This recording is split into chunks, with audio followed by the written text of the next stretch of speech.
Iran memperingatkan Israel soal resiko tinggi atas serangan tak terkendali di Timur Tengah.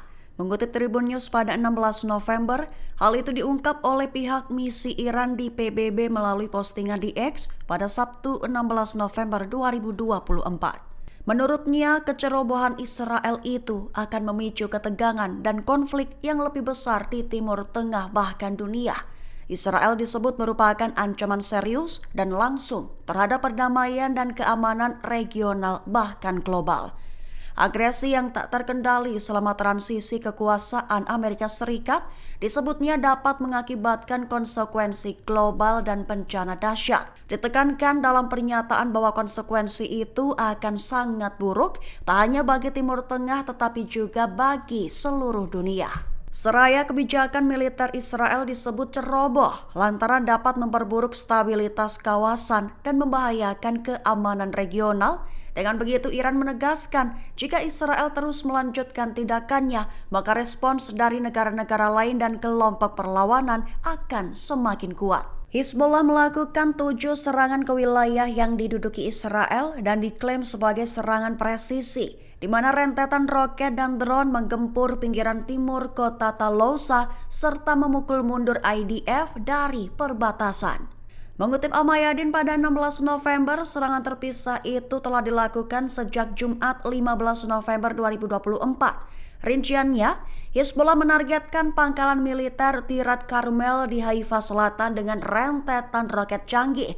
Mereka juga melancarkan serangan presisi terhadap sekelompok pasukan Israel di Maron al-Rash menggunakan pesawat nirawak besar berpemandu presisi yang mengakibatkan jatuhnya korban jiwa.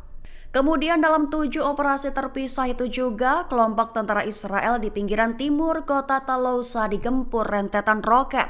Diperkirakan korban tewas dan luka di wilayah tersebut tinggi hingga menyebabkan adanya penarikan pasukan. Kemudian di sektor barat, koresponden Al-Mayadin menyatakan bahwa pasukan Israel mundur dari kota Kama menuju daerah sekitar Tair Harfah, tepat setelah menghadapi insiden berat di makam Nabi Shimon di pinggiran kota Kama menyusul konfrontasi sengit dengan Hizbullah. Kerugian Israel dilaporkan kembali bertambah. Terbaru Brigade Al-Qassam sayap militer Hamas melakukan aksi pembunuhan dan penghancuran kendaraan tempur IDF di jalur Gaza. Mengutip Al-Mayadin pada 16 November, serangan itu difokuskan ke wilayah utara yang diduduki dan dikabarkan telah terjadi pada Jumat 15 November 2024 di mana Al-Qassam berhasil menghantam tentara dan tank pendudukan Israel di Beit Lahia dan Jabalia. Rinciannya, Al-Qassam menghabisi 3 tentara Israel dari jarak dekat di dekat bundaran Abbas Kilani di utara Beit Lahia dan menembak mati tentara keempat. Tak lupa Al-Qassam juga menargetkan tank Merkava 4 Israel dengan peluru Al-Yashin 105 di dekat Asosiasi Pengembangan Beit Lahia. Mereka juga menyerang tank lain dan bulldozer militer T9 dengan senjata yang sama di dekat Asosiasi dan bundaran Tal Al-Dahab.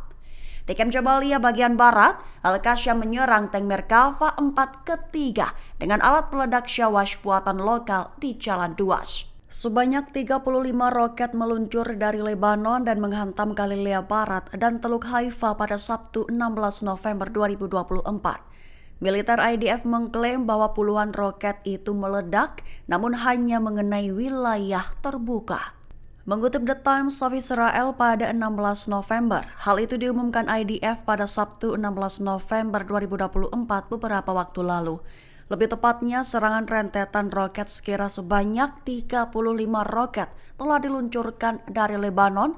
Target sasaran adalah ke wilayah Galilea Barat dan Teluk Haifa. Menurut IDF, semua roket tersebut menghantam area terbuka.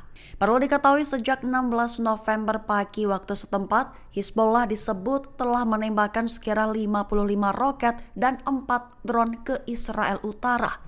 Sementara itu, IDF telah mengeluarkan perintah evakuasi untuk 3 bangunan tambahan di pinggiran selatan Beirut menjelang serangan udara susulan. Sebanyak 2 pesawat nirawak alias drone dilaporkan telah kembali mendobrak dan menghantam Israel. Target khususnya dikabarkan adalah target strategis dan vital Israel di kota al-Rashrash. Mengutip Al-Mayadin pada 16 November, kabar itu diumumkan oleh Irak dalam pernyataannya dan serangan telah dilancarkan pada Sabtu 16 November 2024 dini hari waktu setempat. Lebih tepatnya, sebanyak 2 drone telah menyasar target strategis di kota al-Rashrash yang diduduki yang juga dikenal sebagai Eilat.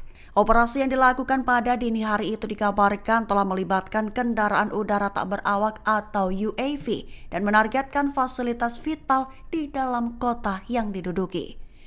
Pernyataan Irak itu menggarisbawahi strategi serangan yang semakin sering terkhusus ke benteng pertahanan Israel. Irak juga berjanji untuk lebih meningkatkan tekanan yang lebih besar terhadap apa yang mereka identifikasi sebagai posisi musuh. Menegaskan bahwa serangannya ini merupakan tanggapan langsung terhadap tindakan Israel baru-baru ini baik di Lebanon ataupun jalur Gaza. Pasukan penyerang IDF dikabarkan telah dipukul mundur oleh pemuda dan batalion Nablus di tepi barat. Persenjataan yang dipakai adalah pelepasan tembakan berat dan alat peledak lokal. Mengutip Al-Mayadin pada 16 November, awalnya IDF melakukan penyerbuan di kota Nablus di tepi barat pada Jumat 15 November malam dengan menembakkan suar. Namun dalam penyerbuan itu, dikabarkan bahwa para pejuang lokal alias pemuda setempat melakukan perlawanan. Mereka melontarkan alat peledak buatan lokal dan tembakan senjata berat di dekat kamp pengungsi Al-Ain sebelah barat Nablus.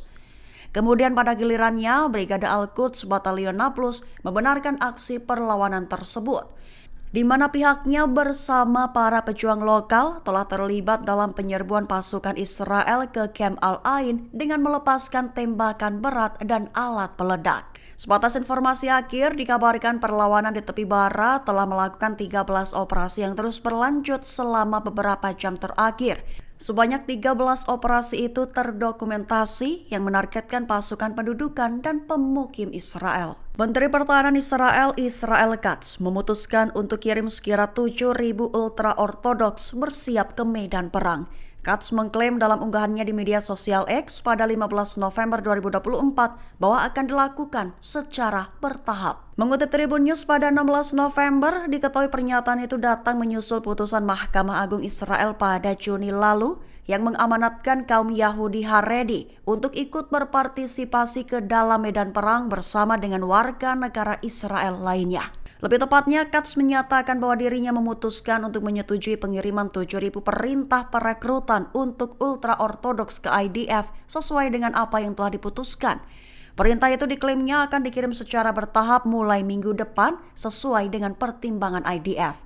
Dalam periode mendatang, ia bermaksud untuk mengadakan dialog mendalam dan bekerja sama dengan semua pihak untuk mencoba dan mempromosikan solusi yang disepakati yang akan memungkinkan integrasi sejati ultra-ortodoks di IDF untuk meringankan beban prajurit reguler, permanen, dan cadangan yang bertempur untuk keamanan Israel. Dengan begitu, ia menginstruksikan IDF melakukan segalanya untuk memungkinkan ultra-ortodoks mendapatkan dukungan yang akan memastikan kemampuan mereka memenuhi tugas di IDF.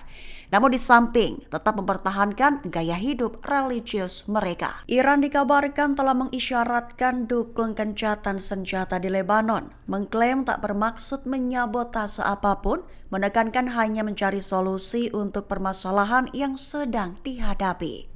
Mengutip The Times of Israel pada 16 November, hal itu diutarakan oleh Ali Larijani, penasehat senior pemimpin tertinggi Iran Ali Khamenei, selama pertemuannya dengan Perdana Menteri sementara Lebanon Najib Mikati dan Ketua Parlemen Nabi Berri. Lebih tepatnya, Iran yang merupakan pendukung utama Hizbollah mengatakan pada Jumat 15 November bahwa mereka akan mendukung keputusan apapun yang diambil oleh pemerintah Lebanon dan perlawanan Lebanon dalam perundingan gencatan senjata saat ini. Menyatakan bahwa pihaknya tak bermaksud menyabotase apapun, mengklaim hanya mencari solusi untuk masalah ini.